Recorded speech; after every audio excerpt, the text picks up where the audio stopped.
This conference will now be recorded.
This conference will now be recorded.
Good afternoon, Director Gray.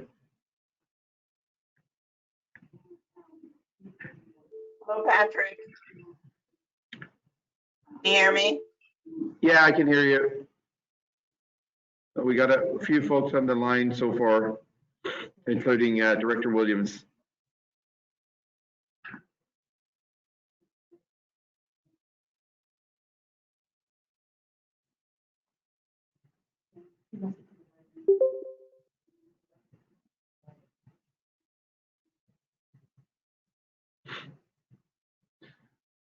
Hi, Delon, how are you? Hey Patrick, how you doing? Top of the world?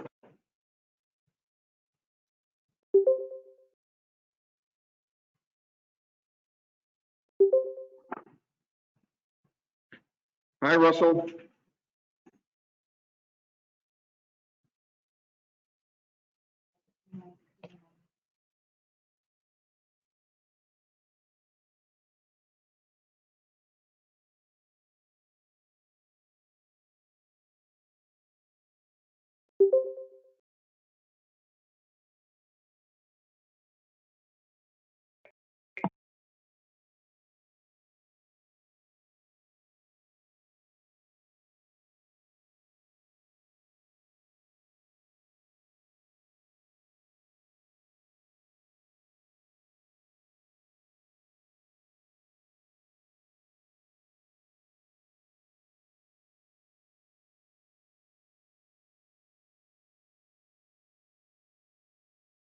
Hello?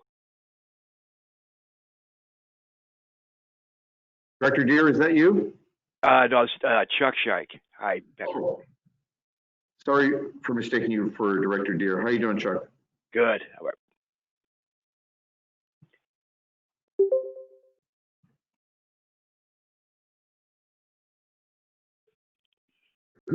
Can caller number 2 identify themselves so we can put your name in here, or put your name in yourself, please? Thank you.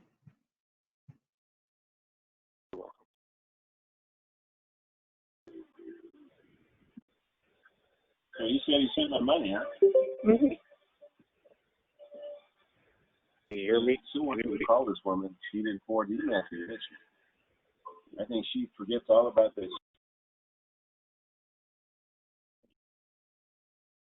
Is that our general manager speaking? Hello? No, Director Deere, that's somebody else. I don't know who's talking there. Okay.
Are we ready to start, Patrick?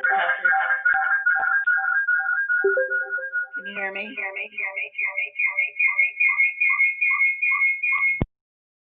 Can you hear me, Patrick? Yes, there was some kind of echo there, but now I can hear you loud and clear, President Gray. Okay, let's start. Welcome to the Metropolitan Water District Representative Caucus and Special Meeting of the Board of Directors, West Basin Municipal Water District, October 7th at 12:31. We call the meeting to order. Is there anyone from the public who would wish to speak? President Gray, no, there's some kind of echo. You may have another phone or something on that needs to be muted, Director Gray. Mute your phones. You're breaking up a little bit. Can you repeat that, please? Please mute your phones. It's okay. It's all right. All right, then we'll go to the next item. Discussion. We see that Jeff Geitlinger has joined us. So Jeff, are you ready for item 3? Absolutely. Ready when you are. Or did you want to go straight to Jeff? Yeah, Jeff, you're up. Item 3A. Okay. Talking about our October board meeting is coming up. And I see Catano has joined. And so we can talk a little bit about the recent action at our last board meeting, where we focused on cost cutting measures. And so at our September board meeting, as the board had asked us to do, we returned to discuss a number of cost-cutting measures Metropolitan has undertaken. But the final recommendation was to leave the rates alone as they were, 3% raise in 2021, 4% raise in 2022. To leave those as they were, implement a number of cost-cutting measures, and then return as we always do, for a mid-budget cycle review and go over with the board where we stood. The board members, that was the adopted approach. The board did direct staff to take the cuts that we had recommended, spending cost containment measures. And they also asked us to look at bringing back, is there a possibility to generate revenue through some form of encouragement, incentive type discount, perhaps a program for groundwater replenishment, and encourage more purchase of replenishment supply. So staff will be looking at that. We've had those types of programs in the past. And secondly, they said certainly limit as much as possible unplanned expenditures that aren't already in the budget. So we're in the process of implementing those. If you don't mind, Patrick, before getting into what's upcoming for the October meeting, I'd like to see if Catano has any comments she'd like to make on the budget process. One of the upcoming items is at the October meeting, we have a kickoff meeting, really working, explaining to people the basis of our demand management programs and the water stewardship rate. People will recall that was frozen for 2 years. We are not collecting the water stewardship rate for this budget cycle, this biennium, and instead we will spend down our water stewardship reserve fund over the next 2 years. And the direction from the board was to determine whether or not we needed, or what we're going to do going forward, how we're going to collect that, what's going to replace our water stewardship rate and at what level. So that's going to be a process we undertake through over the next year. And our goal is to get something adopted by the end of 21. And we will be working with the board on that. So we have an information board letter at October, really bringing the board up to speed with where we currently stand. And then we'll be bringing forward options over the next year for board consideration. And with that, I'd like to see if Catano has comments on the September action on budget and this kickoff of the demand management discussion. Catano. Thank you, Jeff. I really don't have anything to add except to thank the board who are present today for supporting the staff recommendations, and that we will be watching this budget very, very closely because of the concerns that we raised in that meeting, and mainly because our revenues were down and the fact that we really don't want to come back to you and raise rates. So we will be watching this budget carefully. And as far as October is concerned, as Jeff said, it is an informational report. That report will be posted, I think, either tonight or tomorrow. So if you have any questions beforehand, feel free to reach out to me and I'll be able to answer. But it is just an informational report. We're going back and just reviewing LIP project and conservation programs we've had. We are also reviewing the amount of funding that we have currently in the bucket of dollars that the board had directed us to use since December 2019. And we sort of explain where we are, and we're really looking for the board to give us next steps. So this report is really framing where we are and looking forward for next steps, as Jeff just discussed. So that's it. So, Patrick, if you'd like, I'll move on to some of the items going forward in the October board meeting, and then we can take questions. Does that make sense? Yeah, that makes sense. Unless anybody has any questions on the budget report at this point. Okay. Go ahead, Jeff. Okay, so a couple items on the agenda I think would be of interest. Obviously, front and foremost, October is when we elect the board chairman in our even numbered years. And so we currently, the current incumbent, as you all aware, is Gloria Gray, chairwoman of the Metropolitan Board, and she is standing for re-election. Then we do that in October, and the term starts January 1st. So obviously that's an action item on the agenda. A couple other items I wanted to bring to your attention. I think a couple of very interesting projects. We have a great opportunity where we're doing potential battery storage projects. We have solar power at 3 of our treatment plants, Jensen, Skinner. We have 5 treatment plants total, and we now have solar power at 3 of them, Jensen, Skinner, and Weymouth. And we also have very good hydroelectric power coming out of Deemer as it rolls out of the Deemer plant. So we have alternative power at most of our treatment plants. And but you know, they don't supply 100% of our power, and obviously you have peak issues when you deal with solar. And so we sell into the grid during the day at certain times, and then we also generate income, or then we purchase from whoever is the retailer in the area, whether it's DWP at Jensen or SoCal Edison at some of the others, or County of Riverside. So we have an opportunity working through the state of California and to invest in battery storage at where we have solar, and it'll end up eventually doing all the plants will be somewhere in the $10 to $12 million range, but about 90% of that is going to be refunded in the forms of credits we get.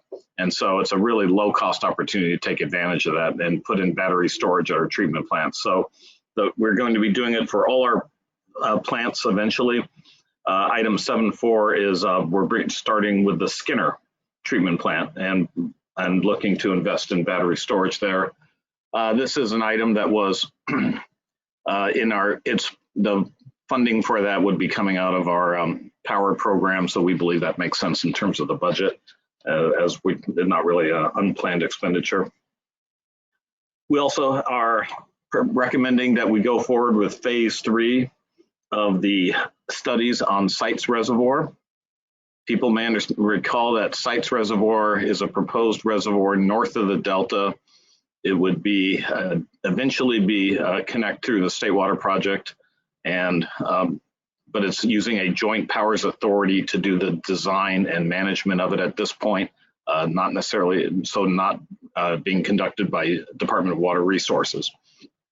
Metropolitan has been an investor in the first 2 phases of the study, and we're recommending that we appropriate $5 million and invest in phase 3 of that study. I think when they're done with phase 3, they'll be faced with a decision on whether or not to move forward with the full-scale environmental to fund the environmental impact report on the project. Another item we have that we're asking for funding for is a program with the Bureau of Land Management. So people may recall, if you've ever been on our Colorado River Aqueduct tours, our aqueduct covers roughly 245 miles coming from the Colorado River into Southern California. Most of that land it crosses is owned by the Bureau of Land Management.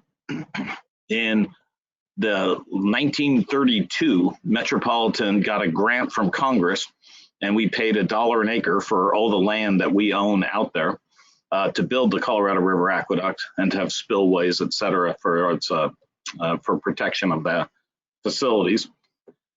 But it contained in it, and Congress retained in it, a reversionary interest that says if we ever stop using the land for moving water, it goes back to the federal government. And it wasn't, not much was thought of it over the last 90 years and how we've been operating it. But there actually has started to become issues with encroachment, and the challenge is it doesn't show up in the county register land as owned by Metropolitan. It still shows up as owned by BLM. And that's a lot of that just goes back to the historic nature of this congressional act with a reversionary interest. So we explained to Bureau of Land Management, we'd like to clean this up and just make Metropolitan the fee owner of all the land and get rid of that interest so that we can then really properly record it with the county and make it clear who owns the land. Senator Feinstein carried legislation that that's going to allow us to do that, to amend the 1932 Act that was passed and signed into law. And so now we're spending the money to clear up all that title issue. So that's a nice cleanup of a 90-year-old issue at Metropolitan. And then the last issue I thought I'd bring to your attention, we have a couple of good programs. I really like this program with the multifamily property toilet replacement program. We've been looking at some of the issues associated with our conservation programs and how do we really get those to push down into the disadvantaged community within our service area. And probably we've looked at one of the places where disadvantaged communities haven't necessarily taken advantage of all our rebate programs. And a lot of that's because these are rented properties and the landlord isn't necessarily incentivized to make the upgrades, and the tenant is neither going to upgrade the property because they don't own it. And so we specifically developed a program. We ran a pilot, it worked well. And so now we're going to have a full-scale program that's really going to push replacement toilets, other types of rebates directly into housing for multifamily residential housing. And the goal is to really kind of get those rebates directly into the disadvantaged communities in our service area. The pilot worked very well, got a lot of good positive feedback. And so now we want to push this district-wide and make it a permanent program. And that's item 7.7 in our budget. And with that, the rest of the programs and projects I think are relatively straightforward.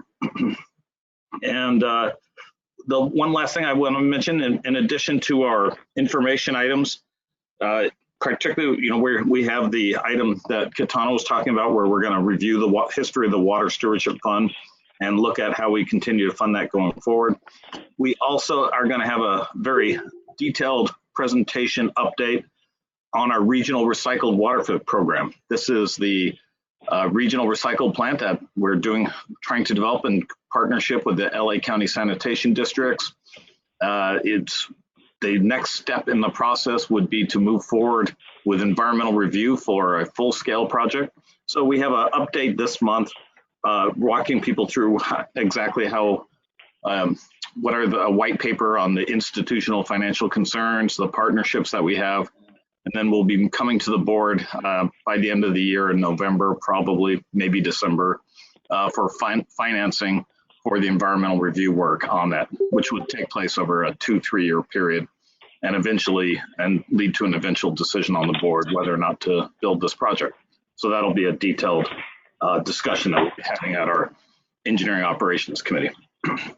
And with that, happy to take any questions, Patrick, from your board and the public out there.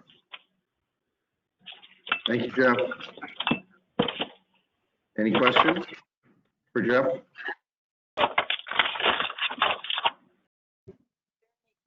Anyone raise your hand? I don't see Madam Chair, anybody. Madam Chair, this is DJ. I did have a question for Jeff. Jeff, I know as typically done, a Metropolitan Water District plans to hold its member agency legislative coordinators meeting. I think it's on the 22nd of this month. For those of you, who have not attended or participated in the past, it's very helpful because it kind of gives insight into the next legislative session, and it's a great opportunity for agencies to kind of present some of their legislative proposals. I know that Metropolitan Water District had a couple proposals last year. The legislative session didn't go as planned, obviously a record low as far as bills signed by the governor. But does Metropolitan Water District have any concepts right now that you're working on, or that you could let us know about now prior to the meeting? Yeah, and we are looking at reviving some of the bills that we were approached by the authors that we'd gotten to carry some of the bills we'd prepared last time around, when the speaker and the pro tem basically said they wanted to really strip down the legislative agenda to bare bone minimum issues, really focusing on health, safety, and maybe some housing issues. Our authors approached us and we said we were perfectly comfortable with our proposed legislation to be deferred and brought back the next year. So some of that will be coming back.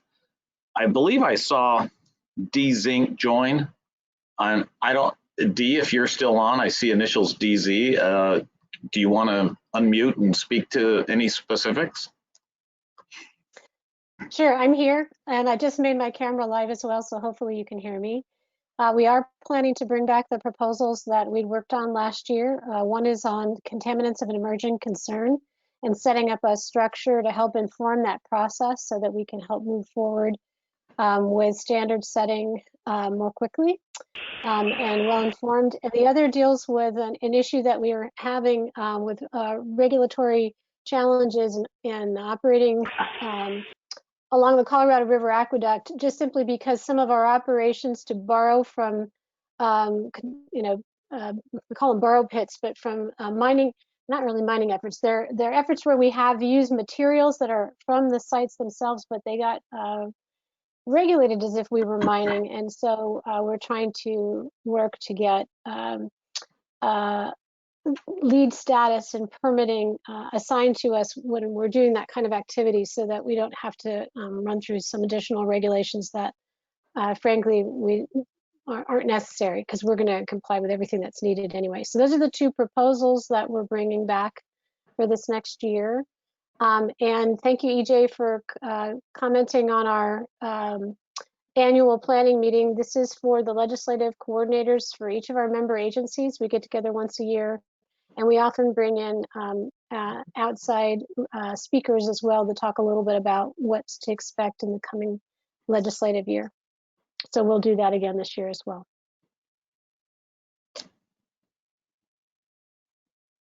Thank you. You're welcome. Thank you, Dee. Any other questions? Oh, sorry, go ahead, President Gray. Yes, any other questions of Jeff? Jeff, did you cover everything on the agenda? Not everything. I just highlighted. I highlighted all the issues. Happy to speak to anyone else, any other issue on the agenda if people have an interest in them. We do have some straightforward construction matters moving forward, budget items as well, and I think that's primarily it. Yeah, Chairwoman Gray, Patrick, this is Delon with LEWP. If I can ask questions for Jeff, please.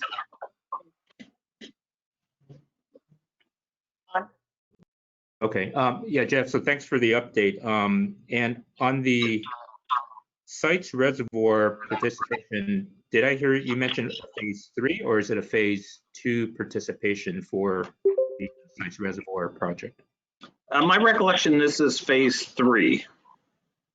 Okay. I'll pull up the actual board letter and confirm that. Okay, and if I recall, in the previous participation in the sites reservoir, it was, I guess Met was one of the last to kind of come in and participate. So the priority of the project participation was kind of the lower priority. So with this next phase participation be just paying into the planning cost, or is this potentially participating to get to a higher level priority? Well, the funding itself is for the planning costs, and it's not to buy into a priority. As a practical matter, at phase 2, we moved into a higher priority because people had dropped out of the project. And so we stepped into the shoes of some of the people that have dropped out of the project. And so we do have a higher priority currently within it. Okay. Yeah, okay. The previous phase 1 was in 2017 and phase 2 was again in 2019. And we had spent $1.5 million in 17 where we were at the lower priority, and $4.2 million in the higher priority in the phase 2 work plan. Okay. Okay, thank you. The only other question I have is you mentioned on the demand management and potential cost recovery. I heard you say timeline wise, looking at by calendar year 2021, by the end of 2021, looking to kind of wrap up the process for determining a new cost recovery in place of the stewardship rate. Can you talk a little bit about what you see as the process going forward and how we're going to achieve that? That's roughly about a year away, and we have some other, I think, factors that are going to feed into kind of how that cost recovery might look like. One is obviously the IRP, completion of the IRP. It'd be interesting to see maybe your thoughts on kind of what you see needs to happen in order for us to kind of wrap this all up, both at the board level and at the member agency managers discussion on a new cost recovery for demand management. I know in the past, we had Met's consultant, Raftelis, that kind of offered some proposals, but I think they were very limited in terms of, most of the options that were proposed were fixed charge options. So I just wanted to kind of hear your thoughts about how we're going to get to that point at the end of 2021. Yeah, that's a good question, Delon. And that's something that I've recommended to the board that we wrap up by the end of 2021. Obviously, you don't have to, but at some point we're going to need to make a decision if we continue the program. And April of 2022 is when we'll be completing the next, we'll be doing a new budget and adopting rates for the preceding years, 23 and 24. And my view is that it would be good to have this resolved before we go into the, determining the actual budget. So that leads you to roughly the end of 2021. It could spill over, but at some point we need to have a go, no-go decision. My view is obviously our goal is to get the IRP wrapped up in the relatively near future. It is the 2020 update to it. We understand things have slowed down with COVID and it might slide, completion of it is likely to slide into the beginning of 2021. But there's no point in doing a 5-year update if it takes you 3-4 years to get it done. So we need to kind of do this as expeditiously as possible while making sure we've covered the right subjects. We'll probably have to have a number of workshops, several workshops with the board over the course of 21 on what the water stewardship rate replacement structure looks like. As to the actual scope and size of it, some of that will be coming through the IRP. What types of programs do we want to fund? But that's a resource issue. And so I think the size and scope of the rate recovery model a lot of that gets dictated by the IRP, but the mechanics of how you do it at whatever size you do it is the rate structure. And I think those are two separate questions. And so I think you can settle on mechanics of it without knowing the exact size and scope of how much money you're going to need. The mechanics of it should stay the same regardless of the size of the program. And at the end of the day, it's a pretty straightforward issue. Once we determine the size and scope of what we need to have recovered, how are you going to do it? And there's really just a couple of models. You have a volumetric where you just charge it on every acre foot of water sold. You have a fixed charge. You can have a hybrid of the two, where you have part of it fixed and part of it volumetric. And that's basically what Raftelis was saying. Those are your 3 basic models. And how you structure your fixed charge, again, can be done based on, how we've done it in other areas. It can be based on rolling averages over a weighted period of time. It could be based on population. It could be based on other factors. So the mechanics of it are fairly straightforward, I think, until you get, of course, into the details, and then the devil's in the details. So I think we're going to need a couple workshops at a broad policy level with the board where we really look at the principles of it. And then we're going to need a lot of good work with the member agency managers, which is what we've done when we've done rate refinement, and some workshops with the member agencies where they really work through some of the devil in the detail issues. And then the goal would be to bring forward a couple of models for the board, and hopefully one that we got a reasonable amount of consensus on as the recommended going forward model that would be adopted. But I think the one thing we all agree on is that our demand management programs have been extremely successful. The last 25 years, as we look back in the IRP, conservation has been remarkably successful in Southern California. We're selling water in the 1980 levels now. And, that creates some budgetary issues, but that's a remarkable success. We have the highest water reserves in our history.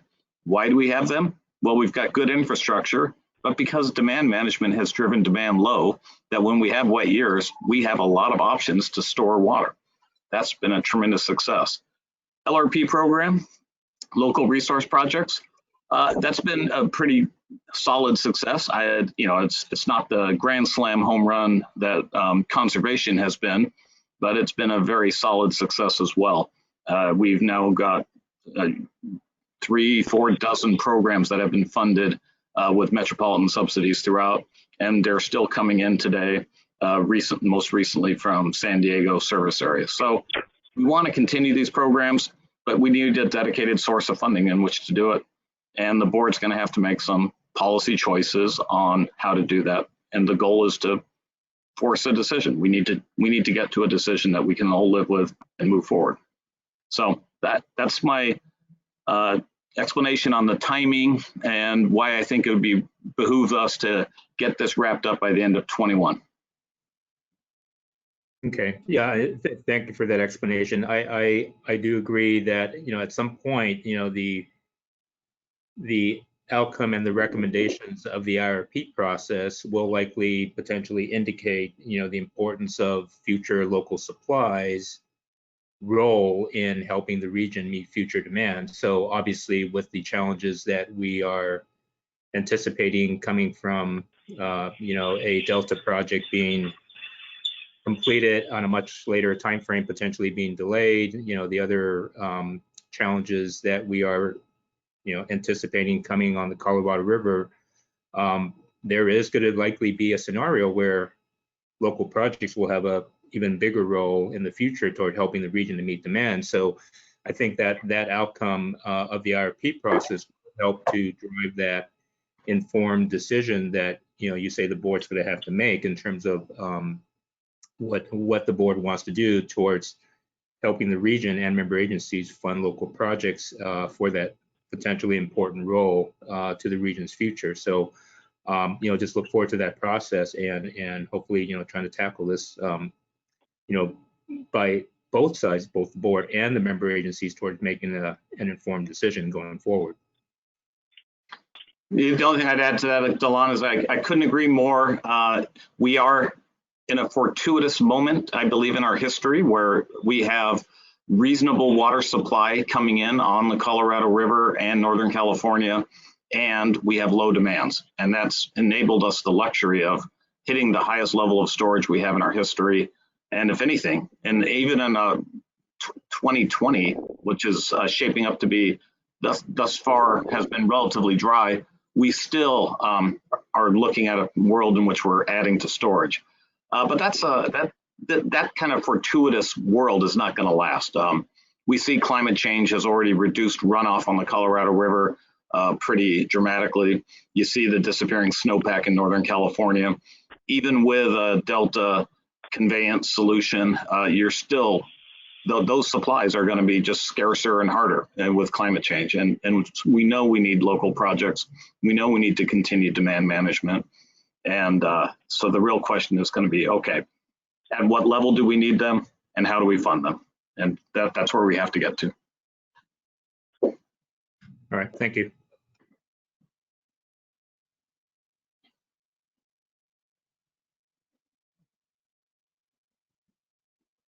Any other questions for Jeff?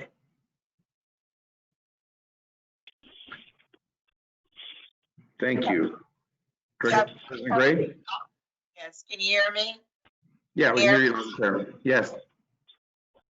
Jeff, did you cover all the action items? If not, can you do that? And then we'll go to EJ. Did you cover everything? I covered most everything, Madam Chair. If you would, I don't see anything else that's got much controversy or questions surrounding it. We do have, as I said earlier, we have a couple of relatively straightforward construction items on the agenda, and I'm happy to cover those if anyone has any interest. Questions regarding the action items or information items for Metropolitan from anyone? Okay. All right, Jeff, thank you. Thank you very much for your presentation today. Well, thank you, Chairwoman. Thank you. And we'll go to EJ, Patrick. EJ. Yeah. EJ, our Manager of Water Policy and Resources Development, is going to give us our ledge update. EJ, take it away. Yes, thank you, Patrick, Madam Chair, all of our guests. I really have a brief report for you because, as you know, we are in the month of October prior to a November election. So most of our legislators and representatives are actively campaigning at this time. But I did want to highlight something that just happened a few minutes ago, and I'll relate it to a legislative proposal from this past legislative session. Back in the early part of the session, Assembly Bill 3030 by Assemblymember Calra was introduced. It was amended in June, July, and again in August, and there was a late push in the legislative session to get this bill across the finish line. The bill would have stated the goal of the state of California to protect 30% of the state's land areas and waters by, I believe it was 2030. You know, I think the language of the bill was a little bit broad, and most would argue that it was very vague as far as how it would achieve those goals. There was, I think, a significant amount of opposition to the bill, as we all know that discussion in the California State Legislature was on a very constricted schedule, and I think people wanted to weigh and vet this issue. The bill ultimately was held in appropriations and did not pass, but we did hear this morning that the governor was going to discuss this item, and I think about 5 minutes ago, maybe 10, the governor did have a press conference and did announce an executive order. The executive order has some of the same provisions in there, again, to protect and preserve 30% of state lands and extend to the coastal waters by 2030, and advance low carbon green with a green plan moving forward. We've heard this in the past several weeks. The governor did announce a ban of fracking in the future, as well as you know, potentially eliminating gas-powered cars in the state of California, or at least the sale of those cars. And so this falls in line. I did look just now at the governor's webpage, and unfortunately the executive order is not on there at this time. Again, he did just announce this. So we hope to get a copy of that executive order and review it, and possibly provide a more detailed overview for you in the future. And I don't know, I don't want to put Jeff on the spot, but I didn't know if Metropolitan Water District had any specific concerns related to the executive order or not. But that is all I have for you, Madam Chair, unless you have any questions. Are there any questions from anyone? Jeff, did you want to comment on what EJ said? Yeah, you know, we're still reviewing it, EJ, but our current reaction is we don't see specific concerns with the governor's executive order. You know, obviously it's going to take a long time to figure out all the details on it, but we also have some time for that as well.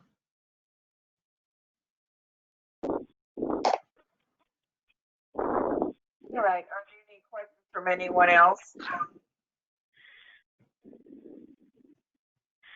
Okay, all right then. DJ, was that your complete report? Yes, Madam Chair, I will have a more detailed report for you at this month's Legislative and Policy Committee. Okay, thank you very much for your report. All right, we will go to, I think we finished all of the MWD items. Any other pending items? Patrick or anyone else? Not that I'm aware of, President Gray. Right. Are there any announcements or comments from anyone online? Madam Chair, this is Director Houston. Yes, Director. Sure, thank you. And thank you for Jeff and everybody for the good reports, and EJ. I just wanted to bring up two items. One was for everybody who wasn't aware, at our board meeting on last Monday, September 28th, the West Basin Board unanimously voted to record and broadcast our meetings going forward. So I think that's a very big step, and I think it'll also help even with these meetings for better transparency. But I'd like to ask if Patrick had an update on that process for us. And then secondly, I was driving by the plant last night in El Segundo, and our sign, our lit sign, seems to be burned out. So if you could check into that. But if you could give us an update on the status of broadcasting our meetings and posting them. Thank you. Yeah, thank you, Director Houston. I'll give you an update on the burnt out sign light or the bulb or whatever that is over in El Segundo later. But as far as the broadcasting of the videotaping and broadcasting of the meetings, yeah, we're in the initial stages of doing that. In fact, this very meeting that we're on right now, if you look up there maybe on your screen, you'll see the record button. It is being recorded. So we're testing that out right now on the GoToMeeting platform. We're looking at other platforms, and we're looking at how all of this can be uploaded into YouTube and otherwise onto our website.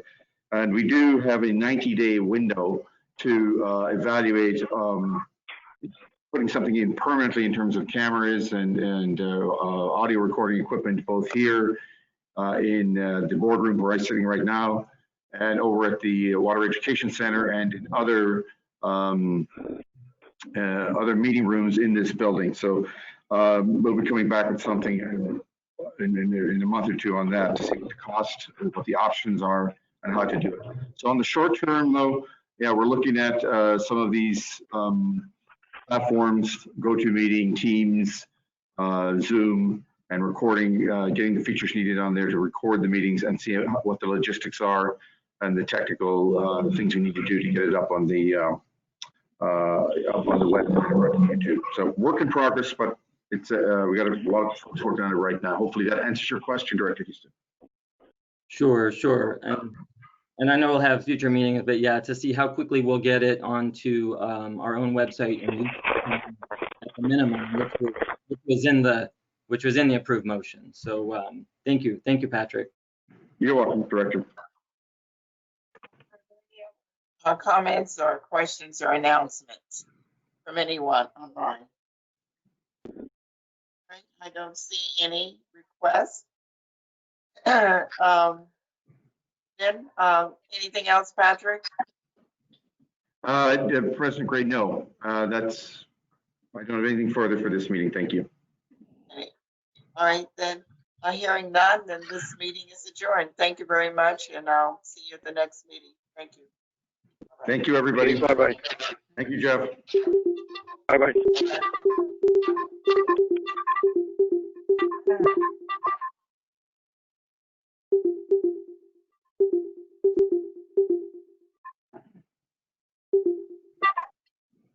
Oh. And hold on just a minute. Mute her.